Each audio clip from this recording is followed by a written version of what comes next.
Welcome to Cozy Noah Vibes, where we listen, relax, and drift off to sleep together. I'm Noah, and thank you so much for tuning in. Tonight, Simon will be reading for us.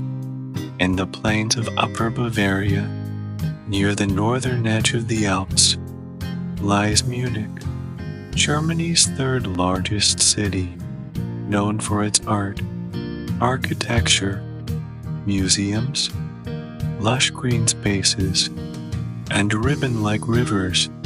Munich is most famous for Oktoberfest, the annual 2-week celebration of Bavarian culture and revelry. And yes, my personal favorite drink, beer, is celebrated grandly here. Tonight, we'll trace the origins of Oktoberfest, see how it has evolved into one of the most beloved festivals in the world today. But don't worry, we'll keep things relaxing and sleep-inducing as always.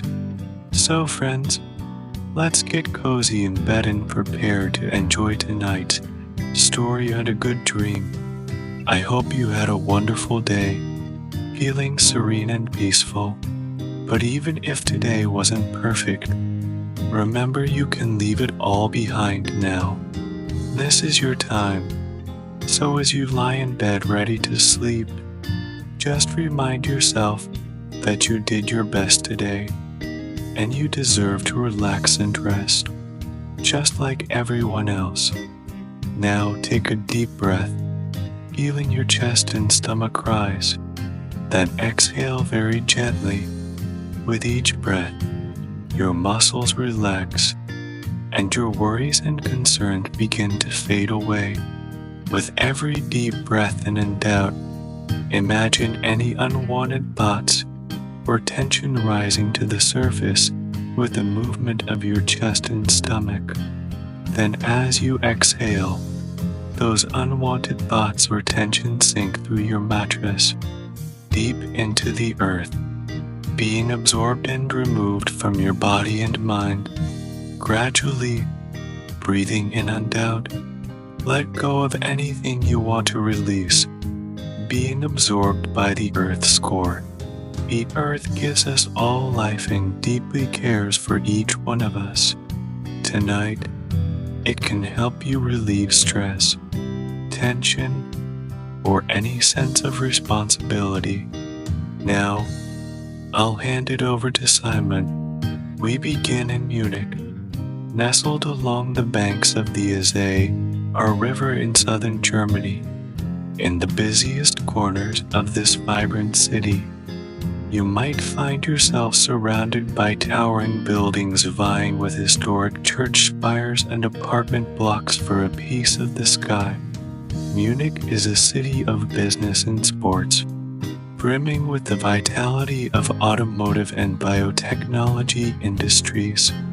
But if you find a quiet corner along the Isar River, you'll be greeted by the sounds of birdsong and buzzing insects, the breeze rustling through heavy green branches, and the river's gentle lapping against the pebble-strewn banks. You enjoy the cool, fresh air touching your skin, and all your worries melt away. This is the heart of Munich, a city reborn through the ages, where lush landscapes coexist with the pulse of change and progress. Today's Oktoberfest is a whirlwind of Bavarian culture, tourism, and celebration, spanning 2 weeks of non-stop festivities from morning until night. It starts in late September and runs into early October, drawing up to 6 million participants each year. They enjoy live music, parades, dancing, and lively conversations in massive tents and halls, consuming around 2 million gallons, 9 million liters of beer.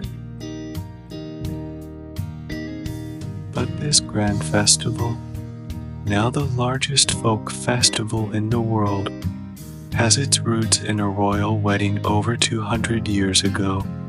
The year was 1810, when Crown Prince Ludwig Ziz of Bavaria was to marry Princess Therese of Saxe-Hildburghausen. Bavaria was emerging from a period of turmoil, with Europe embroiled in wars and internal power struggles for centuries.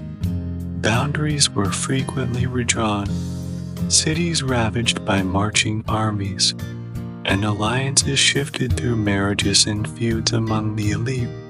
Bavaria often found itself navigating between the greater powers of France and Austria, changing alliances as needed or compelled. During the War of Austrian Succession and the War of the Spanish Succession, Bavaria fell under the rule of Charles Theodore, who became the Elector and Duke of Bavaria in 1777. The following year, he signed an agreement to exchange southern Bavaria for part of the Austrian Netherlands, an unpopular move that led to the War of Bavarian Succession and forced him to face reality. In the 1790s, French revolutionary forces invaded Bavaria, and Charles Theodore fled to Saxony. The Regency government left behind signed an armistice with France at great cost. By the turn of the century, Austria invaded again, and many in the Bavarian leadership sympathized more with France than Austria, but they faced severe financial difficulties and a crumbling army. In the early 1800s, Bavaria formed a formal alliance with France, fighting alongside them in the 1805 war. With Napoleon's rise, they finally turned against Austria again in 1809. Just a year before the wedding in the First Oktoberfest, alliances shifted again before Napoleon's campaigns ended. But in 1810, Bavaria found itself in a moment of calm amid the storm. In Munich, early October saw full preparations for the royal wedding. Princess Therese had once been a potential match for Napoleon, but with his marriage to Marie-Louise in April of that year, this Bavarian royal wedding was planned. On October 12, 1810, Ludwig Ziz and Therese married in Munich, and a grand celebration was held on a large meadow outside the city. Ludwig Ziz's father, King Maximilian I. Joseph of Bavaria, invited the citizens to join the festivities. The meadow, where the first Oktoberfest took place, was named their Louise, in honor of the new queen. The following year, the festival was taken over by the Bavarian Agricultural Association, becoming an agricultural show where farmers showcased their achievements, and people from far and wide came to enjoy the atmosphere and each other's company. Although interrupted in 18 due to Bavaria's wars with Napoleon, Oktoberfest returned the following year. In 1818, organizers built the first amusement rides, a carousel, and 2 swings. New attractions were continually added, and now visitors can enjoy over 100 rides during the 2-week event. In 1819, Munich citizens took over the festival's organization, pledging to hold it annually. Over the decades, its popularity and scale grew steadily. In 1850, organizers unveiled a statue of Bavaria, who has watched over the festival ever since. In 1885, one of the most popular Oktoberfest foods, roast chicken, was introduced with the opening of the first chicken roaster stand.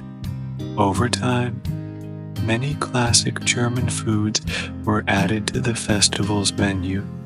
By the 100th anniversary of Oktoberfest in 1910, visitors consumed a staggering 120 liters of beer, a record that has long been surpassed. During World War I from 1914 to 1918, Oktoberfest was paused, and post-war festivals returned but were referred to as autumn festivals with a more subdued atmosphere. It was cancelled again in 1923 and 1924 due to inflation. When preparations for the 1939 Oktoberfest began, war broke out, and the festival was abruptly halted until 1945. After World War I, in 1946, a smaller autumn festival was held at the original Oktoberfest site. Despite half the city being destroyed and citizens only able to purchase food and drink with ration cards, the festival attracted hundreds of Bavarian artists who set up rides and performed, delighting the audience. In 1947, the Autumn Festival returned, with just one tent selling a record 1.5 million liters of beer. By 1949, the festival officially reclaimed the name Oktoberfest. By the 1960s, Oktoberfest had become the largest folk festival in the world. Despite numerous conflicts and disasters, at caused pauses, it never ceased. Its essence remains rooted in Bavarian culture and history, continuing the legacy of that first gathering of farmers on the meadow. Regardless of its scale, today, Oktoberfest is not only a grand celebration but an experience. It is a festival of beer, food, and entertainment, but also a place where people from all over the world come together, sharing joy and celebration, whether they are Bavarians, Germans, or international visitors. Thank you all for listening. I hope tonight's story brings you peace and joy. Good night.